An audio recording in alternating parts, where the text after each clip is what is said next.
But it would call for using the House resolution, 50 hours of debate, and another vote-a-rama to go through the regular order of things. It is not a filibuster. I stand corrected on that. But the net result of it is to drag out as long, if not longer, than the earlier debate on the Senate budget resolution. That's why the unanimous consent request. Will the Senator yield for an additional question? Happy to yield. Okay, so if I understand correctly, we're agreed now that this is not the regular order, that the Senate did not, following the regular order, would have been taking up the House budget resolution and voting on that, but that's not what's being pursued here, which is why the majority is seeking unanimous consent to set aside the rules. But let me the question I'd like to ask, if I might. I yielded for a question. I'll respond to it. Then you may ask another if you wish. It is the regular order of things to ask for unanimous consent, and it is the usual and customary way the Senate works, so that we don't have to repeat all over again the debate on the budget resolution to take up the House version. So it's not unusual. It is the regular order. I would suggest that unanimous consent is used to circumvent the regular order, and in particular, the debt ceiling was not contained in the budget. It was not debated in the budget. It is not part of the budget. And the only question here, we could have gone to conference 60 days ago if the Democrats had simply agreed not to use reconciliation as a backdoor trick to raise the debt ceiling, which has happened 3 times in the past. So this is not a hypothetical risk. This is, I believe, the intention of the majority, and it is why we are objecting to raising the debt ceiling, to issuing an unlimited credit card, digging the hole deeper without actually fixing the problem. To respond to the Senator from Texas, we've been through this before. In the House of Representatives, they threatened not to extend the debt ceiling of the United States and cause severe damage to our economy. Business leaders, labor leaders, families across America said, how could the Congress do something so irresponsible as to not extend the debt ceiling of the United States? The President has said he's not going to get into a political bargain over the debt ceiling of the United States. He's right. This ought to be something that both parties take very seriously as to whether we would jeopardize the full faith and credit of the United States of America, whether we would... For a further question? I will, just one moment, as soon as I finish replying to the Senator from Texas. So the notion that this debt ceiling is something that we can just casually say, whether it's approved and extended makes no difference, it makes a big difference.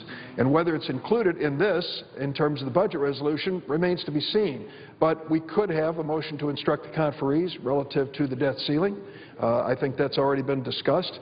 What I'm saying is, why in the world aren't we sitting at a table this day, Democrats and Republicans, House and Senate, trying to work out our differences? I think most American people would say, isn't that why we sent you to Washington?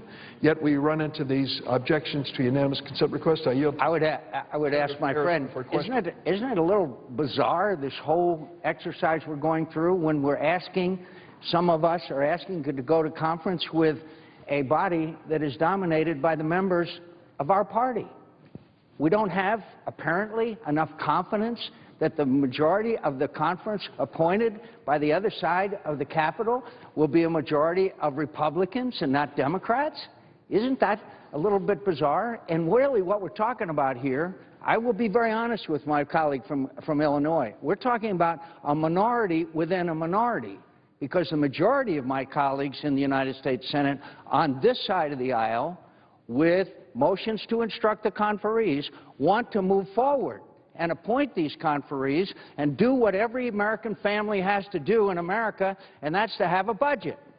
I'm going to yield the floor because others wish to speak, but I will tell you that at this point in time, we have passed a Senate budget resolution. We were challenged by the Republicans to do it, and we did it. It wasn't easy. It was a close vote. We did it. And now we want to move to the next logical step and sit down with the House, resolve our differences, and move on so that we can reduce the debt of this United States in a responsible, orderly way.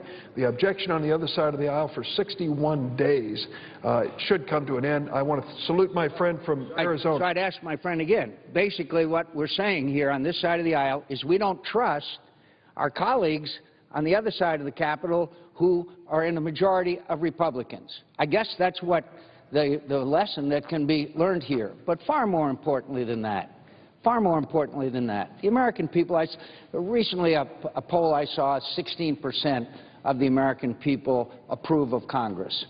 When I go home and have a town hall meeting, when the senator does win, we say, you know what, my friends, we don't even have a budget. We can't even agree, Republicans and Democrats, Republicans and Republicans in this case, we can't even agree to have a budget like every American family does. Does that contribute to the approval and the respect that the people of this country have for us? The answer is obviously no. So I urge my colleagues again, let's put some confidence in, if not in the conferees appointed here, but in the conferees that will be appointed on the other side of the Capitol, who are of our party, who are fiscal conservatives, just like we are. Instead of blocking what I assure my colleagues, all three of them here, that is a minority of the minority of Republicans in the United States Senate that want to move forward with a budget which we spent so many hours and so much effort into achieving, and not to block it from going forward. Madam President, I salute the Senator from Arizona for his intuitive, wise analysis of the situation, and I'm sorry that we still have objection from the Republican side of the aisle to go to a conference committee with Republican House members dominating that conference on their side. They don't have confidence that those House members can speak for them. I think it's important that we do move to this conference committee as quickly as possible, and I yield the floor. Madam President. The senator from Virginia. I rise to just associate myself briefly with both the comments of Senators McCain and Senator Durbin. This is not primarily about the budget. This is not primarily about Senate rules. What this is about compromise in Congress, a bicameral body that the framers established where compromise is necessary to take action. Will we allow processes to go forward so that we can listen to each other, dialogue, and find compromise, or will we use procedural mechanisms to block processes of dialogue and compromise even from starting? The Senate budget is a very different budget than the House budget. We're all free to have our preferred option. But the way we get to a final budget is to have Senate and House conferees sit down together in what no doubt will be a difficult discussion, and to compare budgets and debate and dialogue and find compromise. The Senate acted on the 23rd of March by a majority vote in accord with the rules of this body to pass a Senate budget after 4 years. The effort to object to the beginning of a conference, make no mistake about it, is fundamentally an effort to block processes of compromise. In the living organism of government that was established by our framers, compromise is the blood that keeps the organism alive, and efforts to block compromise are fundamentally efforts that are destructive of this institution. And so I stand by the motion I've made. I ask my colleagues to allow processes of compromise to go forward. Thank you. I yield the floor. Madam President. Senator from Texas. Madam President, the senior senator from Arizona urged this body to trust the Republicans. Let me be clear, I don't trust the Republicans. And I don't trust the Democrats. And I think a whole lot of Americans, likewise, don't trust the Republicans and the Democrats, because it is leadership in both parties that has gotten us in this mess. You know, my wife and I have two little girls at home. They're 5 and 2. When Caroline was born, our national debt was $10 trillion. Today, it's nearly $17 trillion. In her short 5 years of life, the national debt has grown by over 60%. Madam President, what we are doing to our kids and grandkids, I think, is immoral. Now, I commend the Democrats in this body for their candor. The Democrats and President Obama have been very explicit that it is their intention to raise the debt ceiling and to do so with no conditions whatsoever, just to keep borrowing and borrowing and borrowing money without any structural reforms to fix the problems. That is an intellectually consistent position. I think it is a dangerous position, but it is at least candid. And that is the reason why every day for 60 days the Democrats have opposed taking the debt ceiling off the table in this discussion. But unfortunately, one of the reasons we got into this mess is because a lot of Republicans were complicit in this spending spree. And that's why so many Americans are disgusted with both sides of this House. Because we need leaders on both sides to do, as my friend from Virginia said, to roll up our sleeves, to compromise, to work together and fix the problem, fix the enormous fiscal and economic problems, stop bankrupting our country. What this issue is all about is very simple. Will we allow the debt ceiling to be raised in an unlimited amount with just a 50-vote threshold? And if the answer to that is yes, we have in effect just voted to raise the debt ceiling because the Democrats hold a majority of this body, 55 seats, and the Democrats are explicit, they want to raise the debt ceiling. If we go to conference without the debt ceiling being taken off the plate, it is 100% certainty the debt ceiling will be raised, I believe. It's been done 3 times in recent history. And every Republican who stands against holding the line here is really saying, let's give the Democrats a blank check to borrow any money they want with no reforms, no leadership to fix the problem. I don't think that's consistent with any of our responsibilities. A final point. Much has been said about the budget was debated, the budget was considered. That is surely true. But the budget contains nothing about the debt ceiling. The budget did not consider the debt ceiling. When all of us were here all night debating the budget, we didn't debate the debt ceiling.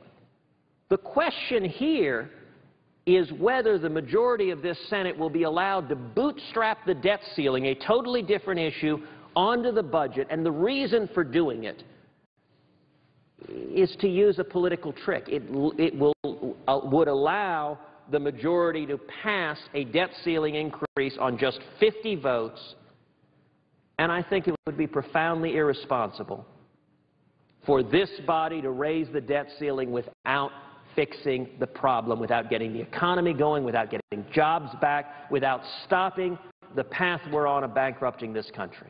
That's what this fight is about. I yield the floor. Senator from Utah. Madam President, I'd like to follow up on some of the comments made by my friend and my colleague, the junior senator from Virginia. I agree wholeheartedly. We need to have this debate. We need a budget. The American people want it. They deserve it. They've been without it for 4 years. It's because we want this debate, and it's because we want this issue debated in public that we have this concern. In other words, as the senator from Texas pointed out just a moment ago, there are a lot of issues that were discussed and debated and voted on when we were addressing the budget resolution a couple of months ago. We were here until 5 in the morning, making sure that we could get through all the amendments.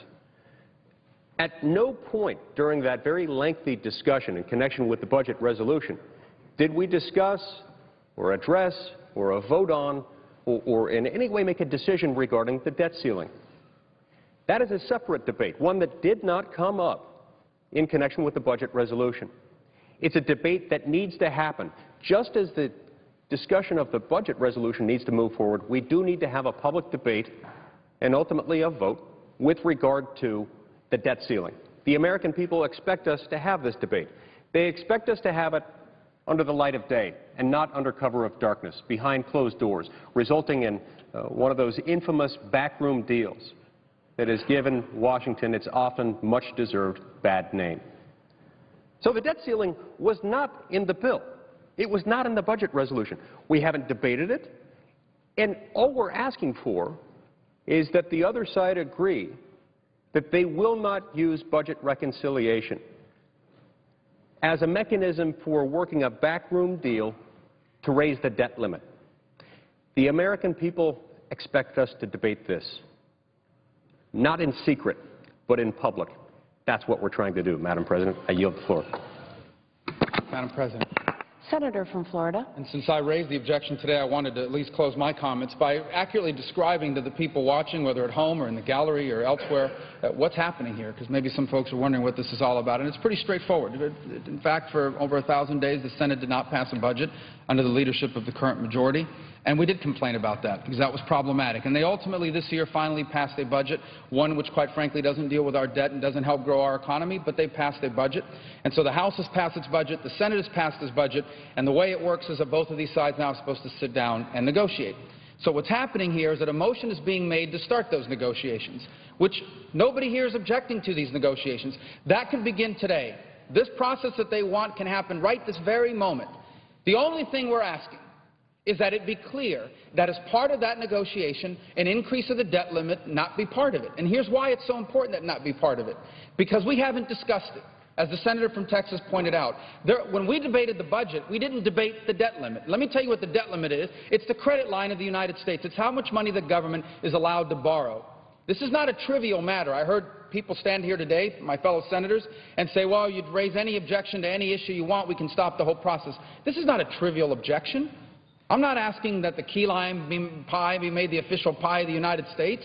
I'm not asking for some ridiculous thing. This is the debt limit, something that's been called the single greatest national security problem facing the United States of America by a national security official. And all we are saying is you can't come back from that conference report with an increase in the debt limit, because if that happens, it'll be a 51-vote majority here to do it as a matter of routine. Quite frankly, that's the problem, is that the debt limit increases has become a matter of routine. And that's how you get from $10 trillion to $16.5 trillion in such a short period of time. Now, ultimately, you're right, we shouldn't treat the debt limit casually. That means we shouldn't just casually and cavalierly say we'll never raise it no matter what you do. But we also shouldn't casually just raise it as a matter of routine. And that's the fundamental problem. And the impact that this is having on our economy is serious. Now, I deeply respect this institution. By the way, one of the reasons why I ran for the Senate, because I thought I could make a difference here. Because in this Senate, even a minority within the minority can make a difference. And let me tell you, one day I won't serve here anymore. And someday in the future, my children, who today are very young, will have to deal with the consequences of the decisions that we make or fail to make in my time here in the Senate. And if, in fact, what they inherit is an economy crippled by the horrifying decisions that have been made here now and in the past, I'm going to have to answer for that. I'm going to have to explain to them, what did you do or what did you not do when you were in the Senate? How could you have allowed this debt to move forward? What did you do to do something about this debt issue? And my answer to them cannot be, well, I followed the regular order. I played along to get along. I went ahead and acquiesced to what my colleagues wanted. That can't be my answer. That won't be my answer. And so the bottom line here is we can move to conference right now. We can begin negotiating with the House this very day. All we are asking for is that as part of that negotiation, they cannot come back here with a debt limit as part of it. The debt limit is an important issue. It should be discussed on its own as it relates to the entire economy, not simply the one-year budget of the United States of America. And that's the basis of our objection. And if the majority would reconsider their position and come to the floor and offer the same motion, but with language that clearly says that it cannot include reconciliation instructions to raise the debt limit, we will be in conference with the House this very day. But if they fail to do that, we can't move forward. Because what we cannot do is continue to routinely raise the debt limit of this country without any serious conversation about how we're going to begin to put our fiscal house in order. Because the impact it's having on our economy is disastrous. Our economy is not growing. There are people in America right now who are unemployed or underemployed because the debt is scaring people away from investing in our economy and in our future.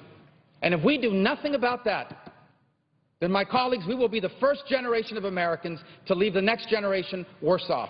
That has never happened in our history. And I hope that we can come together here to prevent that from happening. Because I think that if we do some simple but important things for our country, including bringing our debt under control, I believe if we do that, this new century, this 21st century, can also be an American century. So my hope is that at some point today or tomorrow or in the next few days, we can come to this floor and make a motion to go to conference with a very simple and straightforward language that says that the conference report cannot include reconciliation instructions to raise the debt limit. I yield the floor. Madam President. The senator from Missouri. Madam President, I'd like to speak as if we were in morning hour. Without objection. I want to talk about the tragedies this week in Oklahoma. This is the 2-year anniversary of the Joplin tornado that we had 90 miles from my home, a district that I represented for a long time before I came to the Senate and still get to represent now as part of our state. But I just want to be sure that we take time yet again today to let people in Oklahoma know that our thoughts are with them, our prayers are with them. First responders are continuing to search and rescue. Their recovery efforts are happening. Words clearly can't describe the loss that these communities and the community particularly of Moore, Oklahoma, have had in the last few days. I know the nation is praying for them, and I am too, for the people who lost children at the local elementary school. The thought of sending somebody to school in the morning and them not coming home that day is a tragedy that, you know, will affect people's lives forever. The friends that are lost, the family members that are lost, will always be a part of the ongoing impact that they have on that family and that community. In Joplin, Missouri, 2 years ago, we had 161 people died. And, you know, the community has come back in incredible ways, but you never want to minimize in any way the loss of those 161 lives. And every one of them had a story to tell, just as every one of the people lost in Moore, Oklahoma, and in other places in Oklahoma in recent days, and have a story to tell. Big storm affected people. You pretty quickly figure out that while you regret the property you lost is not really all that important, but the lives that were lost were. In addition to 161 people killed in Joplin, Missouri on May the 22nd, 2011, 7,000 homes were gone. And I was there the next day or the day after, and they were gone. It was like a nuclear blast, and the pictures from Moore, Oklahoma remind me of that. 500 businesses were gone. I will say that for the people in Joplin, they immediately began to think about Joplin tomorrow instead of Joplin yesterday, and 2 years later, there's still a community that's dealing with loss, but a community that's building new schools and new businesses and houses under construction. I talked to someone just yesterday who was, their family member was about to get into a house that Habitat had helped them build. You know, one of the things I found out, Madam President, that I had never really thought, even though I'd had a lot of experience with storm loss, never anything like 7,000 homes at one time, the people that are the least likely to have insurance are the people that have their house paid for. And the people that are in that group that are the least likely are the people that may have inherited the house from their parents, because there's no banker to tell you got to have an insurance policy. Maybe it was just kind of a seamless moving back home or staying home, and suddenly that house is gone. And by the way, this is something that the federal government really probably rightly doesn't have a role in. If you don't have insurance, you've made that choice not to have insurance. You know, when we talk about federal aid, we're almost always talking about cleaning up the streets, the water systems, the power facilities, getting the community back in order. There are some things for public buildings that are available. It's not a, we're going to go in and help you rebuild your house if you chose not to have insurance. That's not what happens. But volunteers immediately show up. Now, the first volunteers are your neighbors. You know, the first responders are your neighbors. And this is happening happened this week in Oklahoma. It happened 2 years ago in Joplin, where as soon as people have brushed themselves off and found their own family members, they begin to look up and down the street for who they can help and who they can help dig out of rubble or who they can help secure something that they're concerned about. So those are the first responders. And then your neighbors from not too far away. In fact, you know, Oklahoma's right on the edge of our state. There are neighbors, and there were people from public officials, fire and water and police from Joplin that were there within 12 hours. And they'll be back when they're needed to be back. There's a lot to be done, by the way, and the one thing I'd advise people who want to know what they can personally do to help, there are places to send money, there are charities to help that are helping. All those things are important and good. If you personally want to help, my advice would be, if you can at all, find out before you go what it is you're going to be doing. The last thing that communities in this kind of situation need is a lot of people wandering around wondering what they can do to help just to be managed. There are plenty of people wandering around already. But if you can, through your church, through your civic club, through some organization that you've helped in the past, through Habitat for Humanity, through a group that you've worked with before that does this, link up with them and go, that's probably the better thing to do. There is a lot to be done.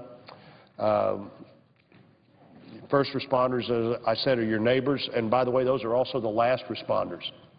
They're the people that are still there 2 years later helping build a Habitat for Humanity house, are probably, by that point, your neighbors. They're probably not Habitat for Humanity 1,000 miles away. They're the local people who have finally found another family that yet needs help and is helping them. This disaster, Madam President, by all recent standards, deserves federal assistance. FEMA's there, but beyond that, the federal assistance that we give when a disaster is too big for a community to handle on its own and too big for the community and the state they're in to handle on their own, that's when the federal government should step in and does and will. There are people all over the country who want to help, but they also are going to be helping as taxpayers. And it appears that the resources to do that are in the current pipeline. As I said, FEMA's there. We're going to be there, and I'm sure working in this body with our colleagues, Senator Coburn and Senator Inhofe, to do our best to reach out to our fellow Americans who have a real tragedy, and this is a tragedy where all the American people can step up and help by doing what we do when these disasters strike.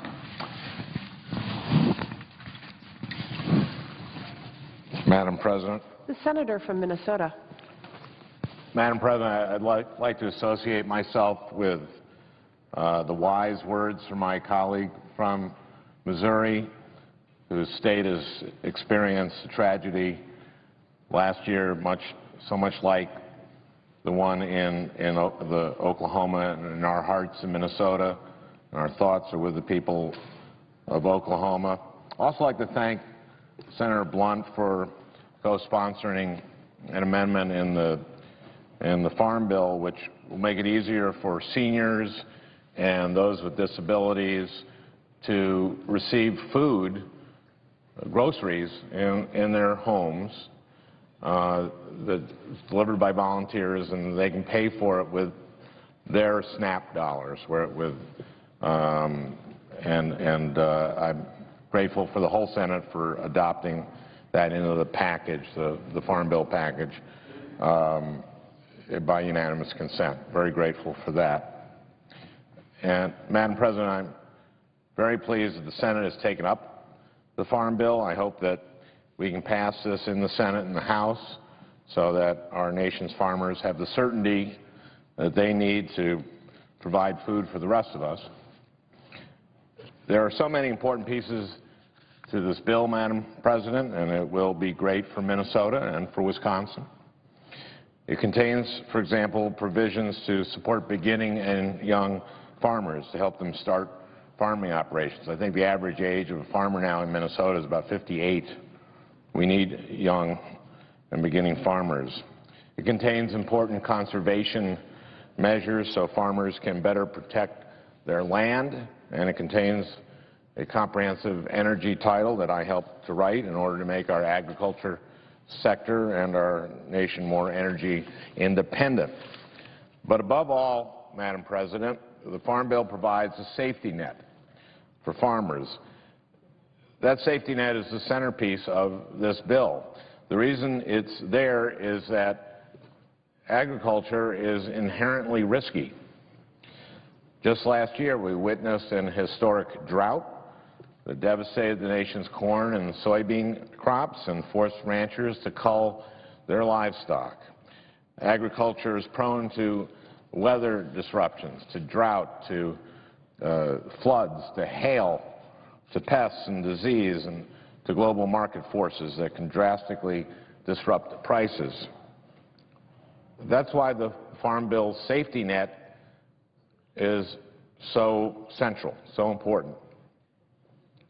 It provides disaster assurances for livestock producers. It contains crop insurance so that farmers have certainty over their planting decisions. The Farm Bill contains a dairy program to make sure that we have a healthy dairy economy in Wisconsin, in Minnesota, in Vermont, in New York, in other states.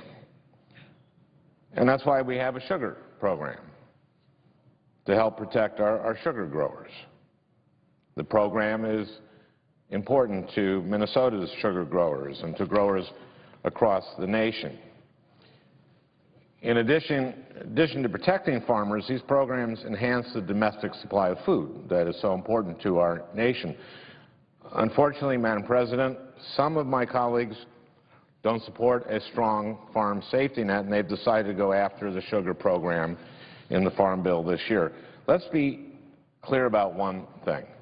By attacking the sugar program or any other farm safety net, they are helping to send jobs overseas. Ironically, this attack comes just a week after 60 senators supported a provision to make sure that some of the funds used in water infrastructure projects are used to purchase U.S. iron and U.S. steel. Well, some of the very same senators who are fighting for a domestic steel industry are now turning their backs on our farmers by pulling the plug on our sugar program. I also heard some argue that we should just let the free market work. Madam President, did you know that the government of Mexico is Mexico's biggest producer and exporter of sugar? That's not much of a free market. And Brazil, the world's largest sugarcane producer, spends billions of dollars to subsidize its sugar program. So let's be clear here. Removing the protections that we have for our domestic sugar producers will do nothing but kill an American industry and outsource jobs to other countries, to our competitors. Some have depicted Senator Shaheen and Toomey's amendment as nothing more than a rollback of U.S. policy to the pre-2008 policy. But let's be clear here. The reason Congress modified U.S. sugar policy in the 2008 Farm Bill was primarily because the provision in NAFTA, which allows subsidized Mexican sugar unfettered access to U.S. markets, that kicked in 2008. That's the reason it changed. The bill changed in 2008. The sugar program changed. So let's be clear, Madam President. Eliminating or weakening the sugar program is going to kill rural jobs in America. So I urge my colleagues to stand up for agriculture. I ask them to stand up for American jobs. I ask them to oppose Senator Shaheen and Senator Toomey's amendment. I thank the President, and I would thank you. And so I see the Senator from Illinois is here, about to join us on the floor. Madam President. The Senator from Illinois. I thank the Senator from Minnesota for yielding the floor. Madam President, the tragedy that hit Oklahoma earlier this week, killing innocent people, children, destroying homes and businesses and schools, just reminds us how vulnerable we are to the forces of nature. It wasn't the first time the wind blew in Oklahoma. In fact, that same community had been victimized by a tornado years ago. But if you go back in history to the 1920s, the state of Oklahoma faced what we have now characterized as the Dust Bowl. I didn't know much about that. I'd read about it. I kind of knew that it destroyed lives and destroyed farms, and many picked up and had to leave and moved west, some to California and other places, until I ran across an excellent book written by a man named Tim Egan. Tim is from Seattle, Washington. I don't know him personally, though Senator Murray and Senator Cantwell know him. He writes for the New York Times and writes some excellent books, and he wrote one called The Worst Hard Times, and it was a story of the Dust Bowl. What happened, as I understand it, was there was speculation on wheat during World War I. There was a scarcity of wheat because of the war in Europe. People in the United States saw the prices of wheat going high, so they started planting. They planted on fragile ground. As a consequence, they were churning up the ground to plant the wheat and weren't mindful of some serious possibilities that topsoil would blow away. One thing led to another, and it became a natural disaster, the Dust Bowl. And as a consequence of it, many people left Oklahoma, and many people saw their lives change forever. Tim Egan's book, The Worst Hard Time, tells that in detail. As a result of that experience in the 20s, a couple things happened. First, we started taking conservation seriously. How to conserve the topsoil of our land so that it doesn't blow away, because ultimately this gift from God is what gives us such fertile soil. And secondly, because we know that a farmer is at the mercy of nature, we started thinking of ways under President Franklin Roosevelt to make sure those farmers could get through hard times, a bad year, a bad crop, low prices. Starting in the 1930s with the New Deal, we started dreaming up farm programs, and there were many of them. I can recall being elected to Congress back in 1982, representing an agricultural district and knowing little or nothing about farming, trying to learn as fast as I could what the options were and the history of these programs. I learned some. I'm certainly not an expert. But over the years, we've tried a lot of different things when it comes to protecting farmers from the vagaries of nature and the market. We had a situation not that long ago, 10 or 15 years ago, where we were seeing these natural disasters, floods and droughts and disease that would claim crops, and many of the farmers affected by those would come to Congress and ask for help. And we were giving them disaster payments, we called them, to get them through to another year.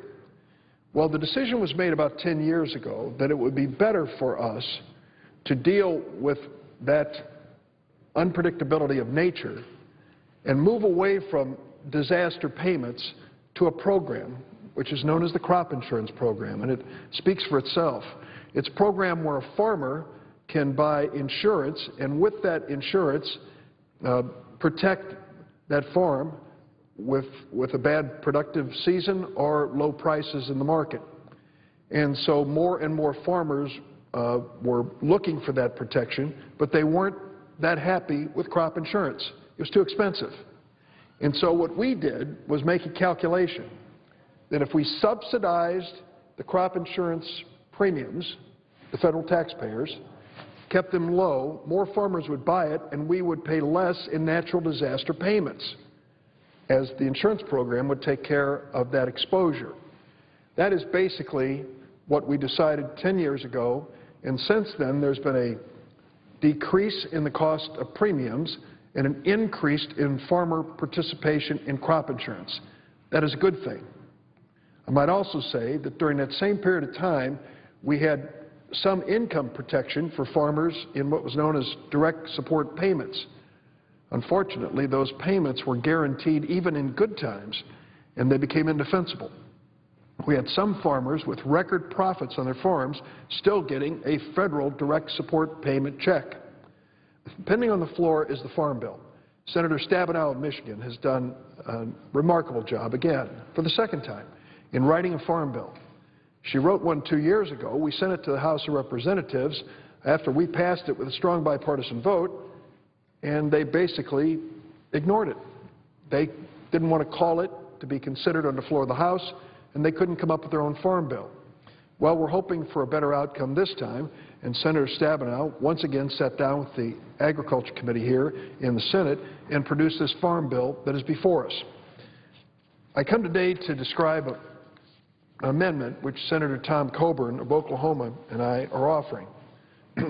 Senator Coburn, a very conservative, fiscally conservative Republican, and I have come to an agreement on an amendment which we're offering to the Senate, a Republican and a Democrat. And here's what it comes down to. Our amendment would reduce the level of premium subsidy for crop insurance policies by 15 percentage points for farmers with an adjusted gross income over $750,000. Let me tell you what's behind this. Crop insurance is not a real insurance program by private sector standards. In other words, the premiums being paid in by the farmers do not create a reserve large enough to cover the amounts that are paid off or paid out for losses each year. The federal government makes up the difference. Currently, on average, when it comes to crop insurance policies, the federal taxpayers, not the farmers, pay 62% of the premiums. The farmers, 38%. So it is a heavily subsidized program. That's understandable because we want to keep the premium cost low and more participation, but it's also the reality. So we are dealing with a program important to farmers, important to our nation, with a heavy federal subsidy. Last year, farmers put in $4 billion in the purchase of crop insurance across America. The federal taxpayers put in $7.1 billion in subsidies to the same crop insurance program. So this is not a traditional insurance program. It is one that is heavily subsidized and heavily leveraged by the federal treasury. I might also add that the taxpayers are on the line for the cost of administering the program, which recently was $1.3 billion in a year. So 7.1 in premium subsidy billion, 1.3 billion in administrative expenses. We are basically saying to the taxpayers, by a margin of 2 to 1, you're putting more money in the crop insurance program than the farmers who are protected. Now, going back to the Dust Bowl story, remember that one of the things we decided to do was to protect fragile lands from wind and water, and the type of erosion reduces their value. Over the years, we had these conservation programs saying to farmers, if you have a wetland or land that is particularly fragile or vulnerable, set it aside, don't plant on it. This bill that Senator Stabenow brings to the floor makes this conservation practice a condition for buying crop insurance. I think that's a good thing. I totally support that. And from the viewpoint of the federal taxpayers, I don't think it's too much to ask that the farmers participating in the crop insurance program also participate in conservation practices to protect farmland across this country. That is included. 4% of the most profitable farmers in America account for nearly 33% of all the premium support by the federal government. In other words, there are a lot of small farmers with crop insurance that don't have much exposure, don't pay much in premiums, but there are a lot of large operations that are quite different. This is a GAO study that was put out in March of 2012. They analyzed the crop insurance program. Interesting reading. Savings would result from program changes and greater use of data mining. That was their conclusion after investigating this program just last year. What they're talking about data mining is taking a look at the farmers who are buying crop insurance. Who are these people? Well, they came up with some interesting examples, if I can find them.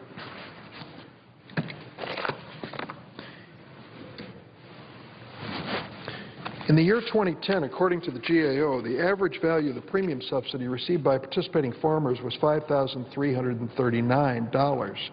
37 participating farmers each received more than $500,000 in premium subsidies. That's subsidies from the taxpayers. 37. The participating farmer receiving the most in premium subsidies, a total of $1.8 million in federal subsidies for one farmer, was a farming operation organized as a corporation that insured cotton, tomatoes, and wheat across 2 counties in 1 state. There was another farmer here that they found. Another of the 37 participating farmers was an individual who insured corn, forage, potatoes, soybeans, sugar beets, and wheat across 23 counties in 6 states for a total of $1.6 million in taxpayer subsidies for his crop insurance. In addition to the cost of the administrative expense subsidies the government spent on behalf of this farmer, one farmer, administrative expenses, $443,000. This is a farmer farming in 23 counties across 6 states. The point I'm trying to get to is this. When we think of farmers and the struggles they face, we shouldn't ignore the obvious. For 4% of the farmers in America, they're doing quite well. And I think, Senator Coburn agrees, that the federal subsidy in crop insurance to those farmers should be diminished some to save money for the program and to reduce the deficit. That's what our amendment is all about. What we are suggesting, as I said at the outset, is that instead of 62% of the premium being paid by taxpayers, for the richest farmers in America, it be 47% of the premium. That is still pretty generous, is it not? For someone who's getting $1.8 million in subsidies already and $400,000 plus in administrative expenses, we're helping that farmer in 23 counties over 6 states with over $2 million in federal subsidies. I think he can afford to pay a little more. That's what this amendment says. This farm bill is a good bill. It eliminates direct payments. I salute Senator Stabenow for doing that. Eliminating direct payments made regardless of need saves about $4.5 billion a year, $40.8 billion over 10 years. Hats off to Senator Stabenow. She's reducing the deficit with this farm bill. I think crop insurance is a much better safety net than direct support payments and much more defensible. But senators who are concerned about the growth in government and its cost ignore the fact that this heavily subsidized crop insurance program cost the federal government more than $14 billion last year. And while this growth is mostly due to costs associated with the drought, we've got to find common sense ways for savings in the program. That's why we've suggested that farmers with an adjusted gross income of over $750,000 pay 15% more when it comes to their premiums for crop insurance. Let me add something which is not very well kept secret, and that is that many of these farmers that are so large divide up their farms and their income between husband and wife. So when we're saying $750,000 adjusted gross income, it's actually from a couple that's making over $1.5 million in adjusted gross income in many instances. Our amendment says if your adjusted gross income, that's after you deduct business expenses, health care costs, and other deductions, is at $750,000, your premium support's reduced by 15 percentage points. The amendment is roughly estimated to impact the wealthiest 1% of farmers. Who's going to pay this? Who's going to pay the extra premium? 20,000 farmers across America will pay the extra premium. I just described a couple of them. 20,000 out of 2 million. 20,000. Well, what's it worth that those 20,000 farmers pay 15% more? $1 billion a year. $1 billion a year coming into our Treasury. When I think of the ways that we are cutting spending to reduce our deficit, which include taking 70,000 children out of Head Start, as an example, how can we possibly justify for the wealthiest multimillionaire farmers in America not asking them to pay a little more when it comes to their crop insurance premium? How can we excuse them and say, no, no, no, these very rich farmers absolutely deserve the maximum when it comes to the federal taxpayer subsidy? I don't think that's acceptable. The amendment may sound familiar to some of my colleagues. It was adopted before by a vote of 66 to 33 in the Senate. And of the 33 who voted against the amendment, 29 voted for a nearly identical amendment that only varied in the scope of the study. There's a study associated with our amendment. Some may come to the floor and say that following last year's drought, we shouldn't change crop insurance at all. Last year was the worst drought in over a decade. 80% of agricultural production ground felt it. My state of Illinois certainly did. The USDA declared 2,245 counties in 39 states disaster areas. Crop insurance worked for those covered and has allowed those producers to plant again this year without missing a beat. our change in the law would not change that circumstance at all. I recognize the importance of crop insurance. It's far preferable to disaster payments. But for goodness sakes, if we can't say to 1% of farmers, the wealthiest in this country, that you're going to take a slightly diminished federal tax subsidy for your crop insurance, then we aren't very good as budget cutters. We say to a lot of people who have a lot less to work with in life, you're just going to have to face up to the reality of the deficit. Can't we say to 1% of the farmers that they're going to have to face up to the same basic reality? That's what this amendment is all about. I asked my staff to come up with a couple examples here of farmers and the premiums they pay. For the record, in one example, an Illinois corn and soybean grower received $740,000 in premium subsidies to cover the crops he'd planted in 18 counties in Illinois. This is no small mom-and-pop farmer. This is a big operator. And while I love my Illinois farmers, I can't justify this kind of a subsidy of $740,000 to one farmer in my state.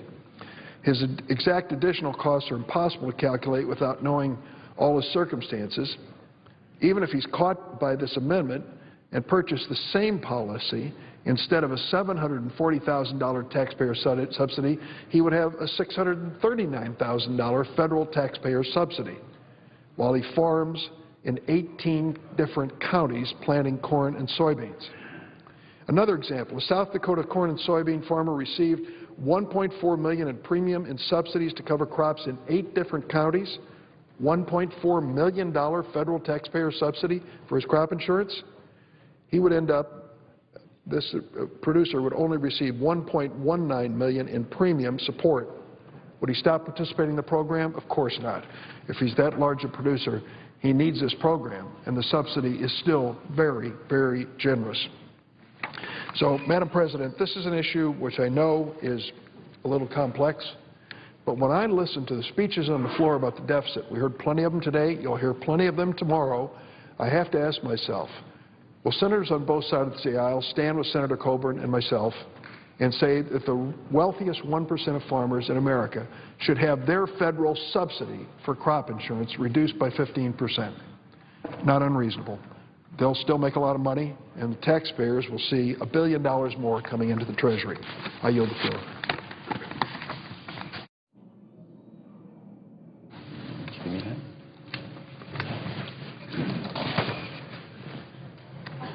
Madam President. The senator from Connecticut. I ask to speak as if in morning business. Without objection. Madam President, would the senator allow me to ask for unanimous consent that I be allowed to speak for 10 minutes as if in morning business following the senator from Connecticut? I have absolutely no objection. Madam President, I make that unanimous consent request. Without objection. Senator from Connecticut. Thank you, Madam President. In the past couple of weeks, we've seen some major encouraging efforts in the United States Senate to rid our military of sexual assault, to punish it more aggressively and effectively, to deter it, and to aid victims who may suffer from sexual assault. Victims of both sexes who may be survivors of this spreading scourge. Last year alone, 29,000 cases. Only about 3,300 of them reported. So the key to more effective prosecution and deterrence is more reporting, as well as swifter, surer punishment, and a better program within the military to deal with it. And I will be proposing over the next few weeks additional measures. I've already co-sponsored the Military Justice Improvement Act, a very important measure sponsored by our colleagues, Senators Gillibrand and Collins, that would transfer prosecuting and charging authority from military commanders to a separate, trained, experienced cadre of prosecutors in the military. I've also co-sponsored the Combating Sexual Assault in the Military Act, proposed by my colleagues Senator Murray and Senator Ayotte. Again, very important in providing special victims counsel to every survivor or victim of sexual assault. And the Ruth Moore Act, sponsored by my colleague Senator Tester, that provides aid for disabled veterans who suffer from this problem. And today I rise to praise Secretary of Defense Hagel for his decision and his leadership in avoiding furloughs of any of the victims' advocates as a result of the sequester. As we know, the sequester has caused furloughs of many civilian employees in the Department of Defense, as well as some similar personnel decisions across the federal government. And I want to say that all of us who are advocating this cause should express appreciation to our Secretary of Defense for his leadership, as well as to the military leadership at all levels for their focus on this issue. These measures are good. Their attention is commendable, but it is not yet enough, as many of them would acknowledge very candidly and have done so to all of us in the Senate who are interested in this issue. We need to hire more civilians, trained and qualified to help victims, not just avoid the furloughs of the advocates and sexual assault response coordinators that we have in place right now, but to hire more of them. I raise this issue because, and here's the statistic that everyone should keep in mind, the United States Army has hired only 63 out of the 446 that it should have in place right now among the sexual assault response coordinators and victims advocates. 63 out of 446. Let me give you a little bit of the history here. At the end of 2011, Congress said in Public Law 11281 that new requirements should be expanded in the provision of victims advocates, and that they either be in uniform or civilian employees who have the proper training and qualifications to perform this important service. The Army announced in June of last year, almost a year ago, that it would have 829 victims advocates. Of those, 446 would be civilians. As a result, each brigade and equivalent-sized unit would be covered by a full-time victims advocate and have the role of civilians victims advocate performed below that level as a collateral duty. So I was troubled to hear in April of this year, just a couple of months ago, when Secretary McHugh testified before the Senate Armed Services Committee that the Army's sexual harassment, assault response and prevention program, known as SHARP, had hired only 63 of that number. In other words, 63 out of 446. These victims advocates, very simply, are needed today. The military and our leadership knows that this problem is a scourge that is a direct threat to the good order and discipline of our military personnel. It has confronted this problem in many commendable ways, but hiring victims advocates and sexual assault response coordinators is vital to the effort. It is vital to encouraging both men and women victims to come forward and have the courage and strength to report these incidents when they occur. These incidents are more than just disciplinary infractions. They are vicious, predatory, criminal acts. They should be punished as vicious, predatory, criminal acts. Victims of them need advocates and counselors to to have that strength and courage to come forward and participate in the grueling and often painful process of supporting a successful prosecution. Without successful prosecutions, there can be no punishment. And successful prosecutions require witnesses and cooperation and support from the victims. So my hope is that the Army will swiftly stand up this force, that it will do more than just avoid furloughs, that it will in fact recruit actively and successfully. Other branches of our military service should also be asked, how are you doing in this process? And if you're doing better, what are the keys to your success? All across the military, there must be a robust, sharp program. Sexual harassment, assault response, and prevention program. It's a mouthful. It's a long term, but it stands for a program that must be successfully and carefully built and sustained. I will be introducing legislation tomorrow focusing on victims' rights and what can be done to bolster not only the substance of those rights, but the remedies to make those rights real. For today, I say thank you to the Secretary of Defense for the step that you have taken and hope that we can count on additional steps to make these rights real, to guarantee successful prosecution, to make sure that our military rules and remedies against sexual assault and abuse are worthy of the greatest, strongest, best military in the world, staffed by men and women, second to none, in their training and dedication. The system of military justice must be worthy of their service and sacrifice.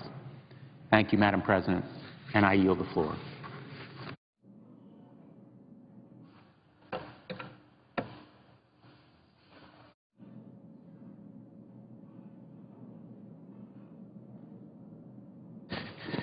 Madam President. The senator from Georgia. Madam President, I rise to speak on S-954, the legislation to reauthorize agricultural programs. As a former chairman and ranking member of the Agriculture Committee, I recognize how difficult it is to combine all the diverse interests into